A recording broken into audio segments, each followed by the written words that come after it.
എല്ലാവർക്കും നമസ്കാരം. ഞാൻ സരിത മഹേശ്വരൻ. ഇന്ന് ശ്രീകൃഷ്ണവിലാസ മഹാകാവ്യത്തിൻ്റെ 12ാമത്തെ സർഗത്തിലെ 46, 47 എന്നീ 2 ശ്ലോകങ്ങളാണ് നമ്മൾ പഠിക്കാൻ പോകുന്നത്. 2 ശ്ലോകങ്ങളിലും ഉപജാതിവൃത്തം തന്നെയാണുള്ളത്. ഇവിടെ ഗംഗയെ പറ്റിയിട്ടാണ് കഴിഞ്ഞ ദിവസം പറഞ്ഞു നിർത്തിയത്. ബാക്കി കാര്യങ്ങൾ എന്തൊക്കെയാണ് പറയണതെന്ന് നോക്കാം. ആദ്യം 46ാമത്തെ ശ്ലോകം നോക്കാം.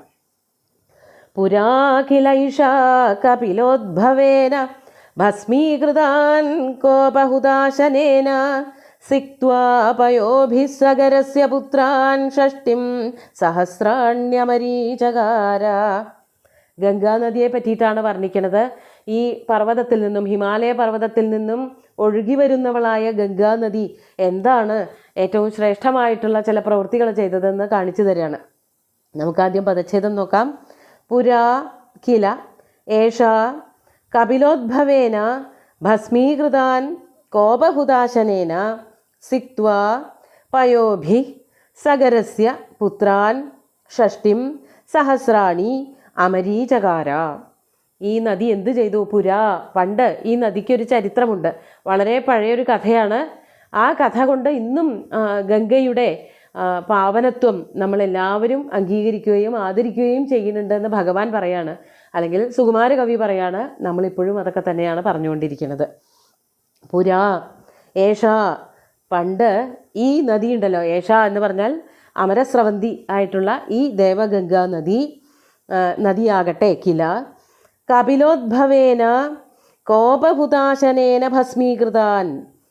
കപില ഉദ്ഭവേന, കപിലനിൽ നിന്ന് ജനിച്ചതായ കോപാഗ്നിയിൽ, കോപഹുദാശനൻ കോപമാകുന്ന അഗ്നിയിൽ, കപിലമുനിയുടെ ക്രോധാഗ്നിയിൽ ഭസ്മീകൃതാൻ ഭസ്മമായി പോയതായ ഷഷ്ടിം സഹസ്രാണി സഗരസ്യ പുത്രാൻ 60,000 സഗരപുത്രന്മാരെ എന്തു ചെയ്തു?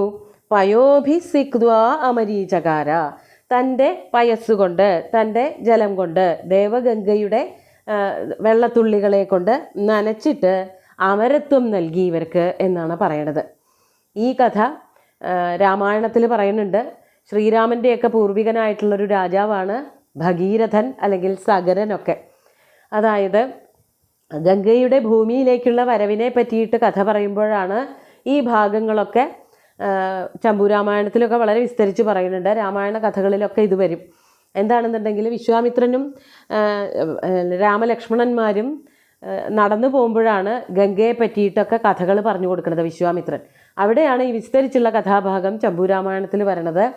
പണ്ട് സഗരൻ എന്നു പേരുള്ള ഒരു രാജാവ് ഉണ്ടായിരുന്നു. ആ രാജാവ് ഒരു യാഗം ചെയ്യാൻ തീരുമാനിച്ചു. കുറേ യാഗങ്ങൾ ചെയ്ത് 100 യാഗം ചെയ്ത് കഴിഞ്ഞാൽ പിന്നെ രാജാവ് പിന്നെ ഇന്ദ്രനായി തീരും. ആരാണോ 100 യാഗങ്ങൾ ചെയ്യണത് ആ ആൾ ഇന്ദ്രനായി തീരും.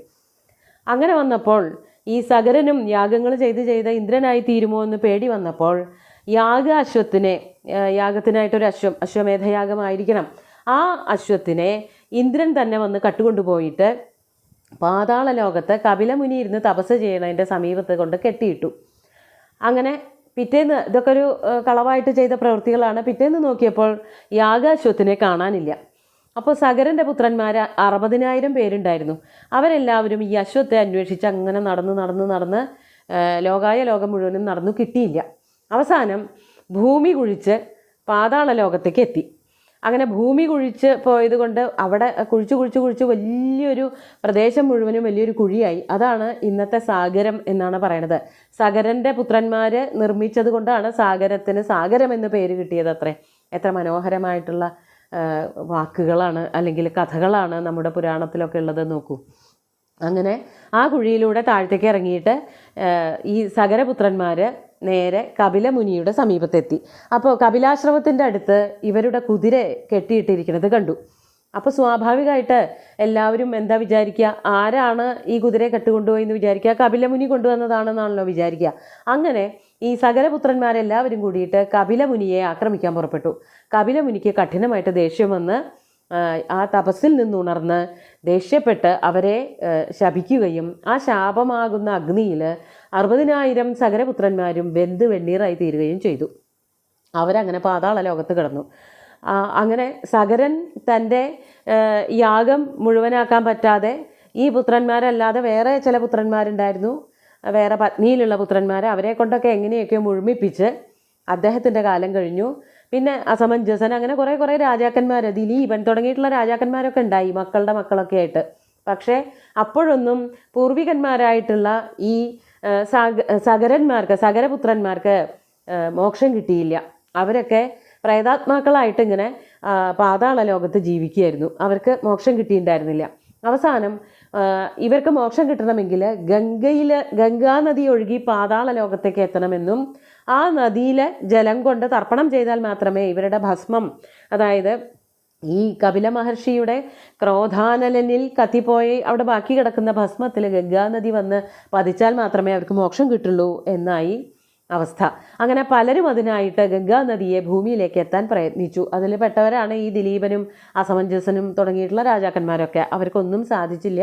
അവസാനം ഭഗീരഥൻ എന്നു പേരുള്ള ഇവരുടെ പിൻതലമുറക്കാരനായിട്ടുള്ള ഒരു രാജാവ്, അദ്ദേഹം ഇതുപോലെ തന്നെ പ്രയത്നിച്ചു. വളരെയധികം പ്രയത്നിച്ചിട്ട് അവസാനം ഗംഗ പ്രസാദിച്ചു, ഞാൻ വരാമെന്ന് പറഞ്ഞു. പക്ഷേ ഗംഗയ്ക്ക് ഭൂമിയിലേക്ക് എത്തണമെങ്കിൽ താങ്ങാൻ ഒരാൾ വേണം. അപ്പോൾ ആലോചിച്ച് നോക്കിയപ്പോൾ ഒരാൾ മാത്രമേ ഉള്ളൂ, ശ്രീ പരമേശ്വരൻ. അങ്ങനെ ഭഗവാനെ പ്രസാദിപ്പിക്കുന്നതിനും ഗംഗാനദിയെ താങ്ങാൻ വേണ്ടിയിട്ട് ആ ജടയൊക്കെ ഒന്ന് അഴിച്ചിട്ട് നിൽക്കണം എന്ന് പ്രാർത്ഥിച്ച് കുറേ കാലം അങ്ങനെ തപസ് ചെയ്തു. അങ്ങനെ ഭഗവാൻ സംപ്രീതനായി ഗംഗയോട് ഒഴുകിക്കൊള്ളാൻ പറഞ്ഞു. അപ്പോൾ ഗംഗ ഏറ്റവും അഹങ്കാരത്തോട് കൂടിയിട്ട് ദുർമതത്തോട് കൂടിയിട്ട് ആകാശത്തുനിന്ന് കുതിച്ച് ചാടി ശ്രീ പരമേശ്വരൻ്റെ ജടയിലേക്ക് എത്തി. ആ അഹങ്കാരം കണ്ടുകൊണ്ട് തന്നെ ഭഗവാൻ ആ ഒഴുകി വന്ന ഗംഗാനദിയെ മുഴുവനും ഒരു വെള്ളത്തുള്ളിയാക്കിയിട്ട് ഈ ജടയിൽ ഒളിപ്പിച്ചു വെച്ചു. പിന്നെയും ഗംഗാനദിയെ കാണാനില്ലാതെയായി. വീണ്ടും ഭഗീരഥൻ തപസ്സു ചെയ്തു. ശ്രീ പരമേശ്വരനെ സന്തോഷിപ്പിച്ചിട്ട് ഒരു പ്രവാഹം ബിന്ദു സരസിലേക്ക്, ഹിമാലയത്തിലെ കൈലാസപർവ്വതത്തിൻ്റെയൊക്കെ സമീപത്തുള്ള ഒരു സരസിലേക്ക് ഒഴുക്കി. അങ്ങനെ അവിടെ നിന്ന് ഒഴുകി പോകുമ്പോഴേക്കും അങ്ങനെ പാതാളത്തിലേക്ക് എത്തണം, ഇതിപ്പോൾ ഭൂമിയിലേക്ക് എത്തിയിട്ടുള്ളൂ. അപ്പോൾ വീണ്ടും ഗംഗയ്ക്ക് അഹങ്കാരം തോന്നി. ഗംഗ ജഹ്നു എന്നു പേരുള്ളൊരു മഹർഷിയുടെ ആശ്രമം മുഴുവനും തകർത്ത് ഒഴുകി. അപ്പോൾ ജഹ്നു അവിടെ ഇരുന്ന് തപസ് ചെയ്യായിരുന്നു. ജഹ്നു മഹർഷി ഉണർന്ന് ഗംഗയെ മുഴുവനും കുടിച്ചു വറ്റിച്ചു. ഗംഗയെ പിന്നെയും കാണാതെയായി. വീണ്ടും ഭഗീരഥൻ തപസ് ചെയ്ത് അവസാനം ജഹ്നുവിനെ സന്തോഷിപ്പിച്ചിട്ട് ജഹ്നു തൻ്റെ ചെവിയിലൂടെ ഗംഗാനദിയെ ഒഴുക്കിവിട്ടു. അങ്ങനെ ഗംഗാനദിക്ക് ജാഹ്നവി എന്ന് പേര് വന്നു. അവസാനം ഇപ്പം എല്ലാം കഴിഞ്ഞു.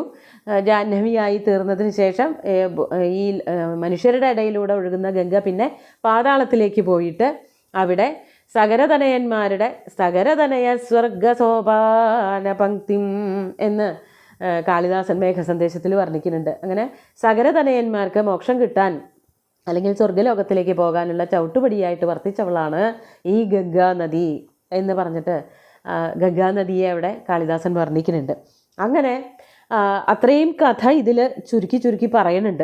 അതുകൊണ്ട് നമ്മൾ ഈ പ്രയത്നത്തിനെ, അതായത് ഏറ്റവും കഠിനമായിട്ട് ചെയ്യുന്ന പ്രയത്നങ്ങളെ മുഴുവനും നമ്മൾ അന്ന് മുതൽ ഭഗീരഥ പ്രയത്നം എന്ന് പറയാൻ തുടങ്ങി.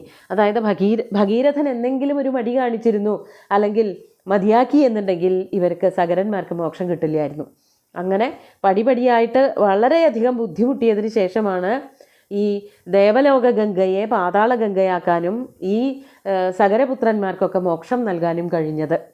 ആ കഥയാണ് ഭഗവാൻ വളരെ ചുരുക്കം വാക്കുകളെ കൊണ്ട് സത്യഭാമയ്ക്ക് പറഞ്ഞു കൊടുത്തത്. അതാണ് സകരസ്യപുത്രാൻ, സകരൻ്റെ പുത്രന്മാർക്ക് ഈ നദിയിലെ വെള്ളം കൊണ്ട്, പയോഭിഹി ഇതിലെ ജലം കൊണ്ട്, സിക്ത്വ അവിടെ മുഴുവനും നനച്ചിട്ട് അഭിഷേകം ചെയ്തിട്ട്, അല്ലെങ്കിൽ ആ ഭസ്മത്തിൽ മുഴുവനും ചിതാഭസ്മത്തിൽ വന്ന് വീണിട്ട് അവർക്കൊക്കെ അമരീചകാര, അവരെ മുഴുവനും ദേവന്മാരാക്കി തീർത്തത് ഈ ഗംഗാനദിയാണ് എന്നുള്ള കഥയാണ് ഇവിടെ വളരെ ചുരുക്കത്തിൽ സൂചിപ്പിച്ചത്.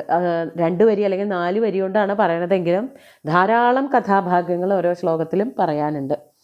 നമുക്ക് 47ാമത്തെ ശ്ലോകം കൂടി നോക്കാം. തപോധനാനാമഘമർഷണേന പുണ്യോദകം കാഞ്ചന പുഷ്കരാഢ്യം ഇതസ്സരോ മാനസനാമധേയം വീക്ഷസ്വകൽപ്പാന്തസമുദ്രകൽപ്പം.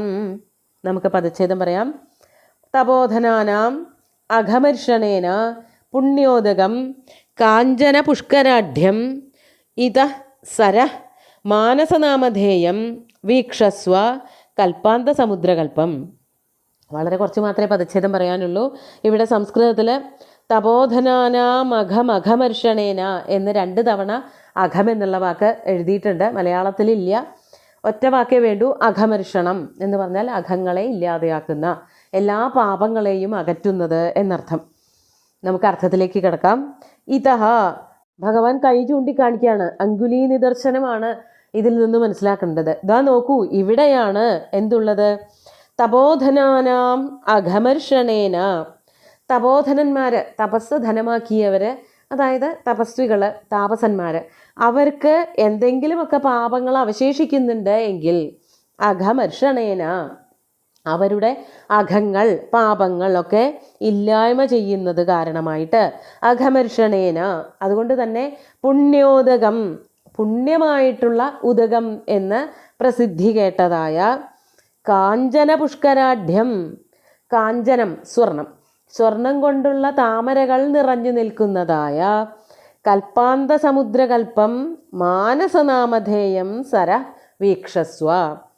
ഇവിടെ മാനസം എന്നു പേരുള്ളതായ ഒരു സരസ്സുണ്ട്, അതിനെ കണ്ടോളൂ. അതായത് ഹിമാലയം, ആദ്യം കൈലാസം കണ്ടു, കൈലാസത്തിൻ്റെ സമീപത്താണ് ഈ മാനസ സരസ് എന്നാണ് പറയുക. ഇവിടെ ക്രമം അല്പം മാറിയിട്ടുണ്ടെങ്കിലും ഈ ഹിമാലയത്തിൻ്റെ തന്നെ പരിസര പ്രദേശമാണ്. ആ ഹിമാലയത്തിൻ്റെ പരിസരത്താണ് മാനസ സരോവരം. ആ മാനസ സരോവരത്തിൻ്റെ പ്രത്യേകതകളാണ് ഇവിടെ പറഞ്ഞത്. തപോധനന്മാരുടെ എല്ലാ ദോഷങ്ങളെയും ഇല്ലായ്മ ചെയ്യുന്ന വെള്ളമാണ് അതിലുള്ളത്. അതിൽ മുങ്ങിക്കുളിച്ചാൽ എല്ലാ പാപങ്ങളും നശിക്കും. അത്രയ്ക്ക് തപോധനന്മാർക്ക് മാത്രമേ അവിടെ പോയിട്ട് ആ ജലത്തിൽ നീരാടാൻ സാധിക്കുള്ളൂ. അതുകൊണ്ടാണ് തപോധനാനാം പുണ്യോദകം എന്ന് തന്നെ എടുത്തു പറഞ്ഞത്. അതുപോലെ കാഞ്ചനം, സ്വർണമയമായിട്ടുള്ള പുഷ്കരങ്ങൾ, താമരകളാൽ നിറഞ്ഞു നിൽക്കുന്ന, പുഷ്കരാഢ്യം, നിറച്ച സ്വർണ്ണ താമരകൾ വിടർന്നു നിൽക്കുന്നതും. അതുപോലെ കൽപ്പാന്ത സമുദ്രകൽപ്പം, കൽപ്പാന്തകാലത്ത് സമുദ്രം എങ്ങനെയായിരിക്കും? കൽപ്പാന്തം എന്ന് പറഞ്ഞാൽ ഓരോ കൽപ്പങ്ങളുടെയും അവസാനത്തിൽ, യുഗങ്ങൾ പലത് ചേർന്നാലാണ് ഒരു കൽപ്പമാവുക. ആ കൽപ്പം തീരുമ്പോൾ സമുദ്രം ഈ ലോകത്തെ മുഴുവനും വിഴുങ്ങും. ആകെ സമുദ്രം മാത്രമേ അവശേഷിക്കുള്ളൂ. ആ സമുദ്രത്തിനെ പറ്റി, അങ്ങനെയുള്ള കൽപ്പാന്തകാലത്തെ സമുദ്രത്തിനെ കാണാൻ വേണ്ടിയിട്ട് ഈ സുമേരു പർവ്വതത്തിൻ്റെ മുകളിൽ ഇരിക്കുന്നുണ്ട് ദേവന്മാർ. അങ്ങനെയുള്ള ആ പർവ്വതത്തിൻ്റെ ശ്രേഷ്ഠതയൊക്കെ 1-ാമത്തെ സർഗത്തിൽ നമ്മൾ പറഞ്ഞിരുന്നു. അപ്പോൾ അങ്ങനെയുള്ളതായ സമുദ്രത്തിന് തുല്യമായ, അതാണ് കൽപ്പാന്ത സമുദ്രകൽപ്പം. കൽപ്പാന്തകാലത്തെ സമുദ്രത്തിന് സദൃശമായി, ഇത്തിരിയുള്ള വ്യത്യാസം, അത്രയ്ക്ക് തുല്യമായിട്ടുള്ള, അത്ര വിസ്തൃതമായ, നിറച്ച് വെള്ളമുള്ള തിരമാലകളോടുകൂടിയ, അതാണ് മറ്റൊരു പ്രത്യേകത. മാനസ സരോവരത്തിൽ തിരമാലകളുണ്ട് അത്രേ. സാധാരണ തടാകങ്ങളിൽ അങ്ങനെ തിരമാലകൾ തന്നെത്താണ്ടാവില്ല. കടലിലാണ് തിരമാലകൾ ഉണ്ടാവുക, തടാകങ്ങളിൽ തിരമാലകൾ ഉണ്ടാവില്ല. പക്ഷേ മാനസ സരസ്സിൽ തിരമാലകളുണ്ടെന്ന് പറയപ്പെടുന്നു. അങ്ങനെ കൽപ്പാന്തകാലത്തെ സമുദ്രത്തിന് തുല്യമായിട്ടുള്ള മാനസം എന്നു പേരുള്ള സരസിനെ, ദ്വിതീയ ഏകവചനാണ്, സരസി സരാംസി, സരസരസി സരാംസി, ആ സരസിനെ വീക്ഷസ്വ, അല്ലയോ സത്യഭാമേ, നീ നല്ലവണ്ണം നോക്കൂ, കാണൂ എന്നർത്ഥം. അങ്ങനെ ഹിമാലയവും ഹിമാലയത്തിൻ്റെ പരിസരത്തുള്ളതായിട്ടുള്ള വസ്തുവകകളെ പറ്റിയിട്ടൊക്കെയാണ് വർണ്ണിച്ചു കൊണ്ടിരിക്കുന്നത്. ധാരാളം ഓരോ വാക്കുകളിലും അങ്ങനെ അർത്ഥം ഒതുക്കി വച്ചിരിക്കുകയാണ്. നമുക്ക് ഇന്നത്തെ 2 ശ്ലോകങ്ങളും ഒന്നുകൂടി ചൊല്ലി നോക്കാം. പുരാഖിലൈഷാ കപിലോദ്ഭവേന ഭസ്മീകൃതാൻ കോപഹുതാശനേന സിക്ത്വാ പയോഭിः സഗരസ്യ പുത്രാൻ ഷഷ്ടിം സഹസ്രാണ്യമരീചകാര തപോധനാനാമഘമർഷണേന പുണ്യോദകം കാഞ്ചന പുഷ്കരാഢ്യം ഇതസ്സരോ മാനസനാമധേയം വീക്ഷസ്വ കൽപ്പാന്ത സമുദ്രകൽപ്പം. ഇനിയും അടുത്ത ശ്ലോകങ്ങളിലൊക്കെ ഈ ഹിമാലയത്തിനെ പറ്റിയിട്ടും അതിനടുത്ത പരിസരത്തെ വർണ്ണനകളും ഒക്കെ നടത്തുന്നുണ്ട്. സുന്ദരമായിട്ടുള്ള 2 ശ്ലോകങ്ങളും ഭഗവാന്റെ കാൽക്കൽ അർപ്പിച്ചുകൊണ്ട്, ഗുരുവായൂരപ്പനെ സാഷ്ടാംഗം നമസ്കരിച്ചുകൊണ്ട് എല്ലാവർക്കും ശുഭദിനം നേർന്നു നിർത്തട്ടെ. നന്ദി.